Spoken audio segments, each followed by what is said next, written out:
Hello story lovers, welcome to Siri Vennela కథల ప్రపంచం. నేను మీ వెన్నెల. ఇక రావణ 9th పార్ట్లోకి వెళ్దాం. ముందు నువ్వు వెళ్ళి కాస్త ఫ్రెష్ అయ్యిరా, నీతో కొన్ని కండిషన్స్ గురించి మాట్లాడాలి అన్నాడు విక్రమ్ మేఘనని సీరియస్ గా చూస్తూ.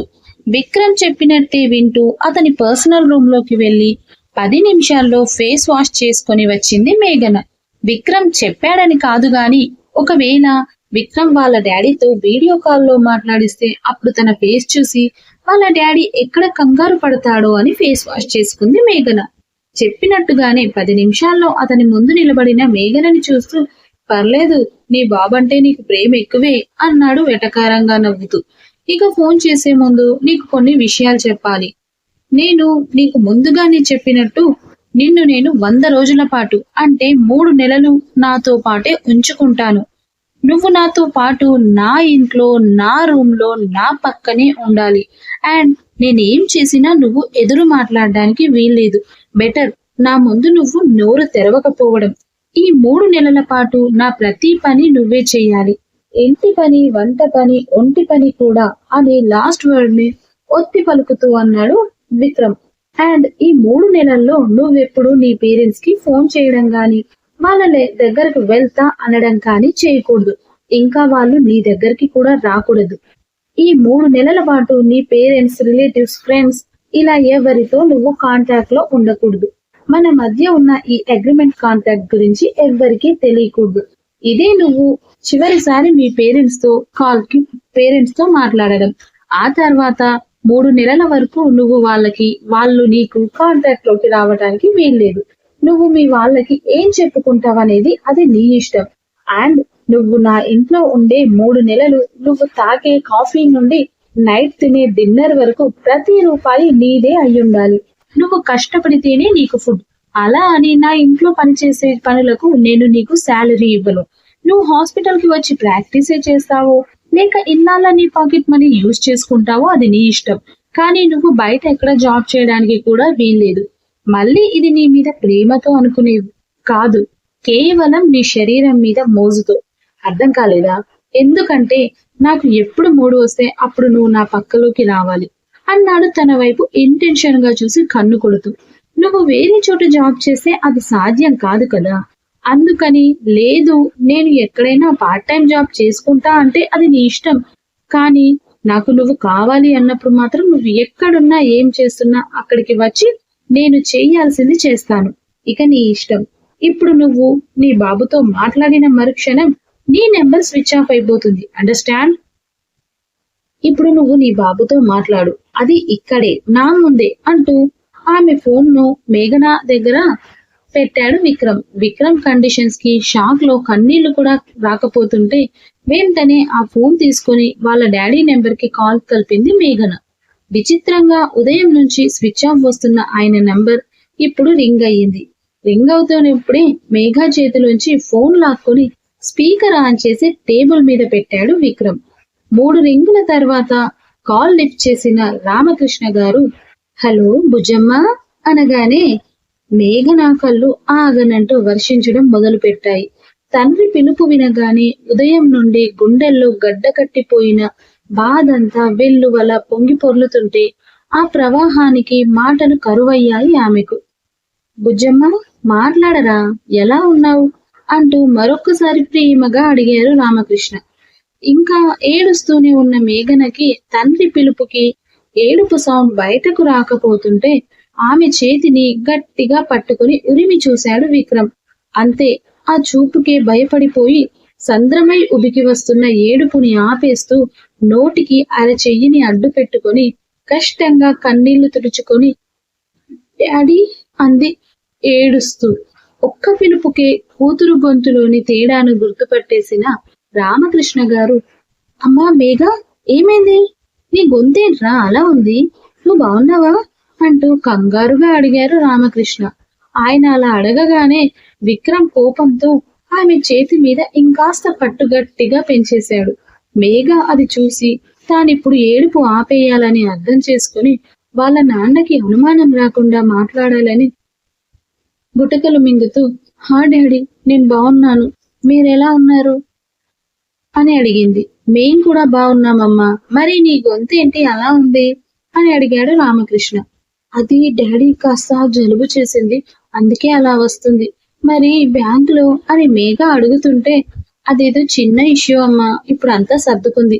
నువ్వు దాని గురించి ఆలోచిస్తూ మనసు పాడు చేసుకోకు అన్నాడు రామకృష్ణ. డాడీ, ఇప్పుడు మీ హెల్త్ ఎలా ఉంది? నేను మీ అమ్మ చాలా బాగున్నాం.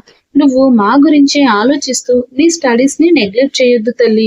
నువ్వు బాగా చదువుకొని సర్టిఫై పొందిన డాక్టర్ గా నా కళ్ళ ముందు ఉంటే నాకు అదే చాలు తల్లి అన్నాడు రామకృష్ణ.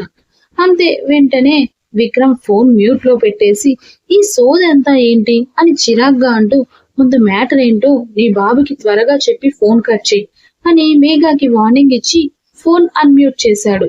మేఘా, మేఘా అంటూ అప్పటికే పిలుస్తూ ఉన్నాడు రామకృష్ణ. ఇటు నుండి మరి కూతురు సమాధానం వినపడలేదు కదా.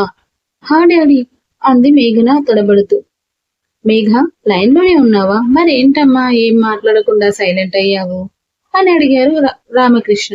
అది డాడీ, నేను మీకు ఒక విషయం చెప్పడానికి కాల్ చేశాను అని చెప్పింది మేఘన. ఏంటమ్మా అని అడిగారు రామకృష్ణ గారు. డాడీ, నేను మా కాలేజ్ తరపున ఇక్కడ మారుమూలలో ఉన్న ఒక అటవీ ప్రాంతానికి క్యాంపుకి వెళ్తున్నాను. ఆ ఏరియాలో సిగ్నల్స్ సరిగ్గా ఉండవంట. అందుకని 3 నెలల పాటు నా ఫోన్ పనిచేయదు. మీరేం కంగారు పడొద్దు నా గురించి. తర్వాత ఎప్పుడైనా మీరు ఫోన్ చేసినప్పుడు నా ఫోన్ పనిచేయకపోతే భయపడతారని ముందుగానే చెప్తున్నాను అంది మేఘన. ఓ అవునా, జాగ్రత్త తల్లి. అసలే అటవీ ప్రాంతం అంటున్నావు, అక్కడ క్రూరమృగాలు ఎక్కువగా ఉంటాయి కదా. అవసరమా తల్లి వెళ్ళడం అని కన్సర్న్ గా అడిగాడు రామకృష్ణ. తప్పదు డాడీ, జీవితం అన్నాక అన్నిటినీ ఎదుర్కోవాలని మీరే చెప్పారుగా. ఇలాంటి మృగాలకు భయపడితే జీవితం ఇక్కడే ఆగిపోతుంది అంటూ విక్రమ్ ని చూస్తూ చెప్పింది మేఘన. తనని మృగం అందన్న కోపంతో పట్టుకున్న చేతిని ఇంకా గట్టిగా నలిపేశాడు విక్రమ్. నొప్పికి కళ్ళల్లో నీరు చేరుతుంటే, నువ్వు మమ్మీ జాగ్రత్త డాడీ, ఇంకా నేను బయలుదేరాలి, ఉంటాను అని పొడి పొడిగా మాట్లాడి కట్ చేసింది మేఘన.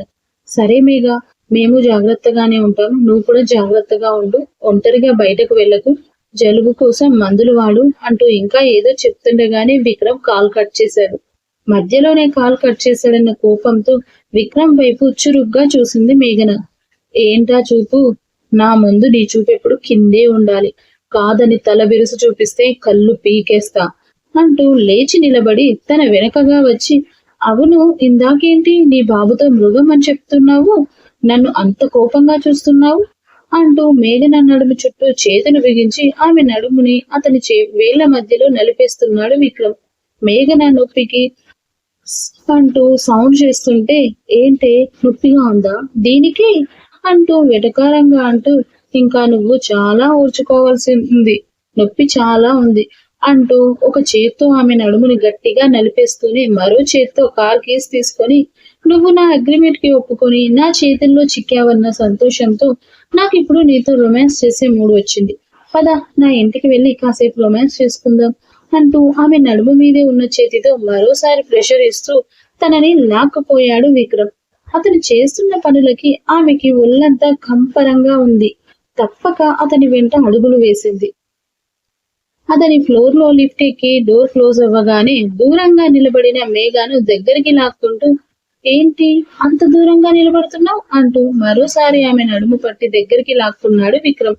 ఇద్దరి శరీరాలు పూర్తిగా అతుక్కున్నట్టుగా ఉన్నాయి. ఇప్పుడు లిఫ్ట్ ఓపెన్ అయినా గాని తనకు దూరం జరగకపోతే ఎవరైనా చూస్తే తన గురించి ఏమనుకుంటారో అని, సార్ ప్లీజ్ హాస్పిటల్ దాటి ఎవరికైనా నాకు కాస్త దూరంగా ఉండండి అని అడిగింది దీనంగా మేఘన. నువ్వు చెప్తే నేను వినాలా అంటూ ఐబ్రో అప్ చేసి అడుగుతూ అలాగే పట్టుకుని బయటికి లాక్కెళ్ళాడు విక్రమ్. ఫస్ట్ ఫ్లోర్ కి వెళ్ళడానికి అప్పుడే అక్కడికి వచ్చిన బిందు వాళ్ళని అలా చూసి కళ్ళు తేలేస్తే తనని అస్సలు పట్టించుకోకుండా ముందుకు వెళ్ళాడు విక్రమ్. విక్రమ్ అలా లాక్కెళ్తుంటే తన గురించి బిందు ఏమనుకుంటుందో అని వెనక్కి తిరిగి తన వైపే బాధగా చూస్తున్న మేఘాతో ఆమె చెవి దగ్గరకు చేరి, ఇప్పుడు ఇటు తిరగలేదనుకో నీ ఫ్రెండ్ ముందే నీకు లిక్కిస్ పెట్టేస్తా అన్నాడు విక్రమ్. దెబ్బకి ముందుకు తిరిగిన మేఘనకి రిసెప్షన్ లో వాళ్ళిద్దరిని విచిత్రంగా చూస్తున్న స్టెల్లా చూపుకి తన తల కొట్టేసినట్లు అనిపించి చటుక్కున తల దించేసింది మేఘన.